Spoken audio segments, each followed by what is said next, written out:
Hands up everybody to the party tonight. Assalamualaikum warahmatullahi wabarakatuh. Siswa-siswiku kelas 8 SMP Wakid Hasim 10 Prambon. Bagaimana kabar kalian? Sehat? Ibu harap kalian semua bisa menjaga kesehatan kalian. Dan jangan lupa memperhatikan protokol kesehatan, yaitu yang pertama, selalu memakan makanan yang bergizi. Yang kedua, selalu menjaga kebersihan. Sering-sering untuk mencuci tangan, menggunakan masker, dan menjauhi kerumunan agar kita semua terhindar dari wabah virus corona. Dan perkenalkan, nama saya Bu Firly Vidya Estunintias, biasa dipanggil Bu Firly. Saya mengajar pelajaran Bahasa Indonesia kelas 8. Oke, sebelum kita ke materi yang akan kita bahas, marilah kita berdoa bersama agar pembelajaran kita hari ini berjalan dengan lancar dan ilmu yang kita pelajari menjadi ilmu yang bermanfaat dan barokah. Berdoa mulai. Berdoa selesai.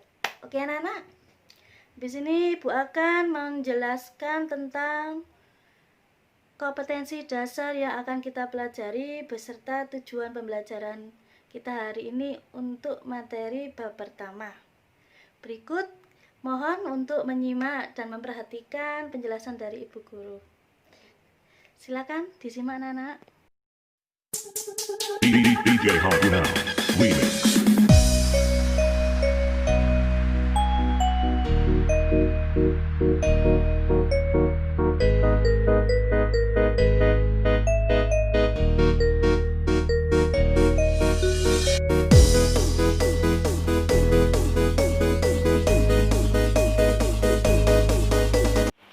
Kompetensi dasar untuk pembelajaran kita hari ini 3.1 mengidentifikasi unsur-unsur teks berita, 4.1 menyimpulkan isi berita, membanggakan dan memotivasi yang dibaca dan didengar. Untuk tujuan pembelajaran kita hari ini yaitu peserta didik diharapkan dapat mengidentifikasi unsur-unsur teks berita dan menyimpulkan isi berita yang didengar dan dibaca melalui aplikasi YouTube. Kalian tahu nggak apa sih berita artinya? Ada yang tahu artinya berita? Nah, Ibu akan menjelaskan pengertian dari teks berita. Berita adalah informasi. Teks berita adalah teks yang berisi tentang peristiwa atau kejadian mengenai sesuatu yang telah atau sedang terjadi yang bersifat aktual dan faktual. Penyampaian berita disampaikan secara lisan ataupun tulis. Secara lisan berarti berita tersebut disiarkan melalui televisi atau radio. Sedangkan secara tulis berarti berita diinformasikan melalui media cetak yaitu surat kabar atau koran. Nah, di sini juga terdapat unsur-unsur berita yang memiliki rumus 5W plus 1H. Apa itu 5W plus 1H? Ada yang tahu? Yang pertama, what. What itu apa? Tentang apa berita itu? Yang kedua, where. Di mana berita itu terjadi? Yang ketiga, when. Kapan berita itu terjadi? Kemudian, who. Siapa yang menjadi korban atau pelaku dalam berita tersebut? Yang kelima, why, mengapa berita itu bisa terjadi? Dan yang terakhir, how, bagaimana proses terjadinya berita tersebut. Nah, dari sini terdapat 5W plus 1H, itu tadi adalah unsur-unsur yang terkandung dalam teks berita. Jadi harus urut judulnya apa, di mana tempatnya, kapan, siapa, mengapa, dan bagaimana.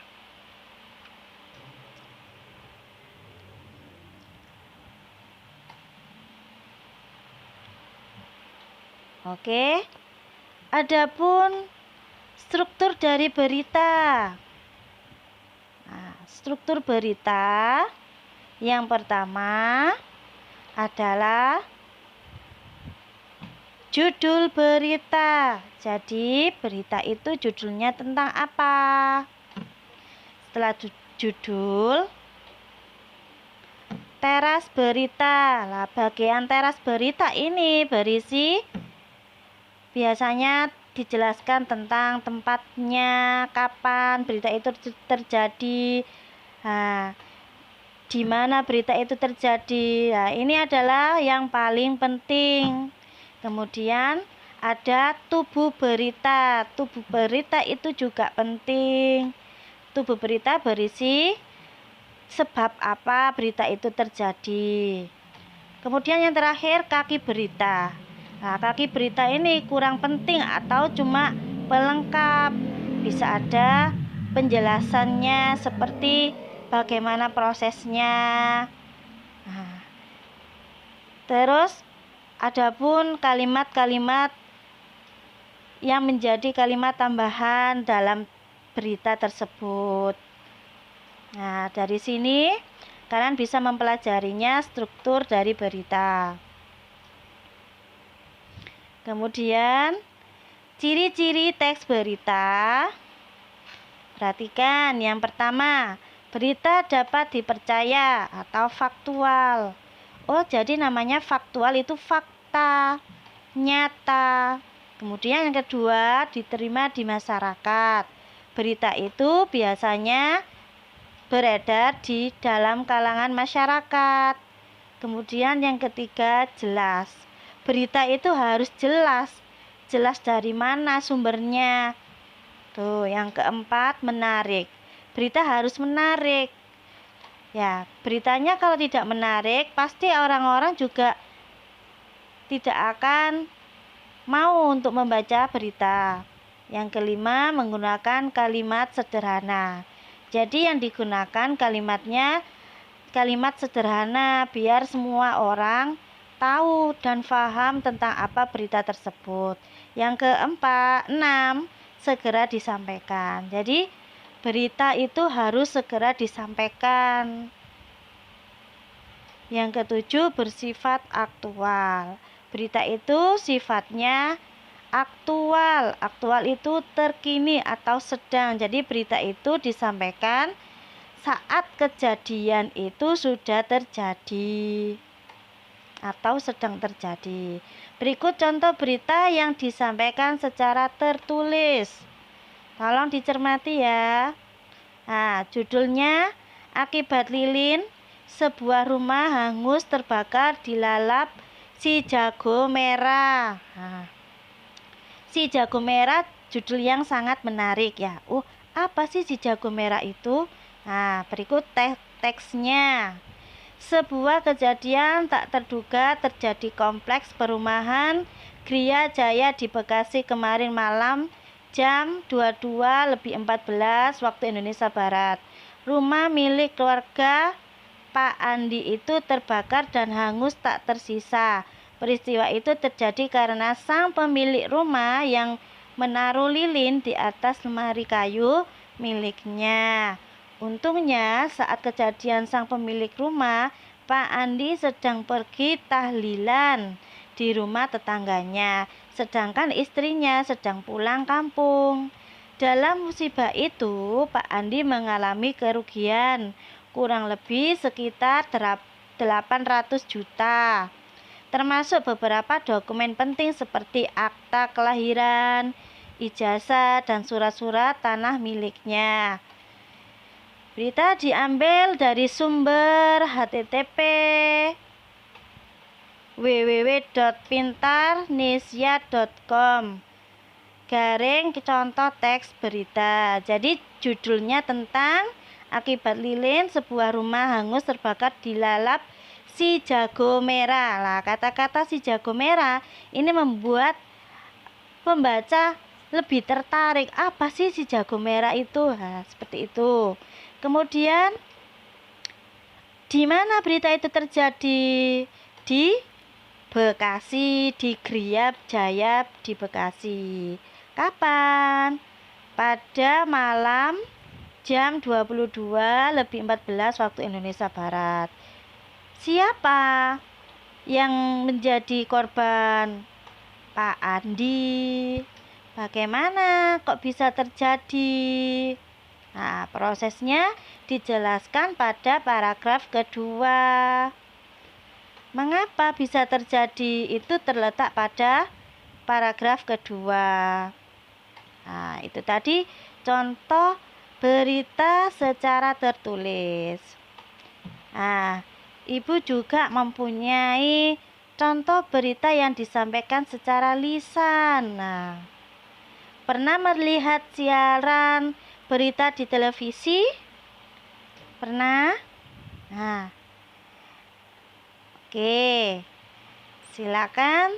Kalau kalian pernah melihat berita di televisi, silakan disimak ya. Ibu beri contoh berita yang disampaikan secara lisan melalui media televisi.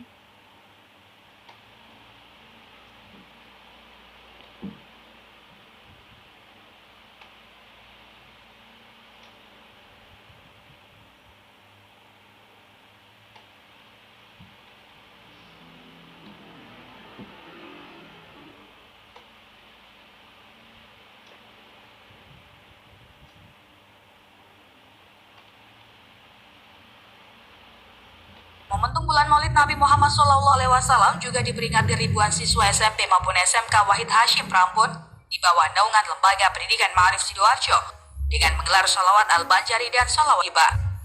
Mereka melantunkan sholawat sebagai upaya mensuri tauladani karakter yang dimiliki baginda Nabi Muhammad SAW yang penuh menebar kasih sayang terhadap umat semenjak lahir.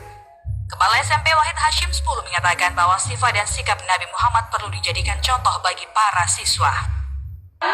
Segala sesuatu itu awalnya dari santri, dari manapun juga, walaupun siswa-siswinya itu bagus akhlaknya, ilmunya bagus, tapi ini adalah sikap bakal dari santri yang seperti di pondok-pondok. Ya, maksud dan tujuan sendiri apa, Pak? Tujuannya adalah untuk supaya anak-anak bisa menunjukkan bahwa Nabi Muhammad SAW itu adalah sebagai suri tauladan dari zaman dahulu, zaman jahiliyah sampai zaman sekarang. Suatu negara pun kalau akhlaknya tidak bagus, tidak membawa akhlak berkarimah, maka negara itu akan runtuh. Terus apa yang diberikan saat ini kepada para siswanya, Pak? Para siswanya yaitu untuk pendidikan berkarakter, pendidikan supaya menjadi akhlakul karimah, untuk menjunjung tinggi nilai dari akhlak dari kanjeng Nabi Muhammad SAW. Dari Surabaya dan Sidoarjo, Jawa Timur, Purnawazi Arodi Wahidkan melaporkan. Oke anak-anak, itu tadi materi yang dapat Ibu sampaikan tentang teks berita, yaitu sebuah teks atau informasi yang menceritakan tentang peristiwa atau kejadian secara langsung yang memiliki sifat aktual dan faktual. Jadi aktual itu adalah sedang terjadi dan sudah terjadi. Kemudian kalau faktual itu sifatnya nyata. Adapun unsur-unsur dari berita yang memiliki rumus 5W plus 1H. Jadi apa itu 5W plus 1H? Tentang apa berita itu? Where, di mana berita itu terjadi? When, kapan, berita itu terjadi? Wo, siapa yang mengalami kejadian di dalam berita itu? Why, mengapa berita itu bisa terjadi? Dan yang terakhir, how, bagaimana proses terjadinya berita itu atau peristiwa itu. Jadi, itu tadi penjelasan dari saya. Apabila kalian kurang memahami tentang materi berita ini, apa yang saya jelaskan, silakan kalian bertanya lewat telepon langsung atau lewat WhatsApp pribadi. Oke, untuk pertemuan selanjutnya kita akan membahas pada KD 3.2 nanti. Oke, jangan lupa kalian selalu menjaga kesehatan, selalu memperhatikan kebersihan. Jangan lupa sering-sering mencuci tangan dan selalu menggunakan masker. Oke, sebelum kita akhiri, mari kita berdoa agar ilmu yang kita dapat hari ini bermanfaat dan barokah untuk kita semua. Berdoa mulai. Berdoa selesai. Oke, terima kasih. Kalian sudah memperhatikan, kalian sudah menyimak pembelajaran hari ini. Saya akhiri. Wassalamualaikum warahmatullahi wabarakatuh.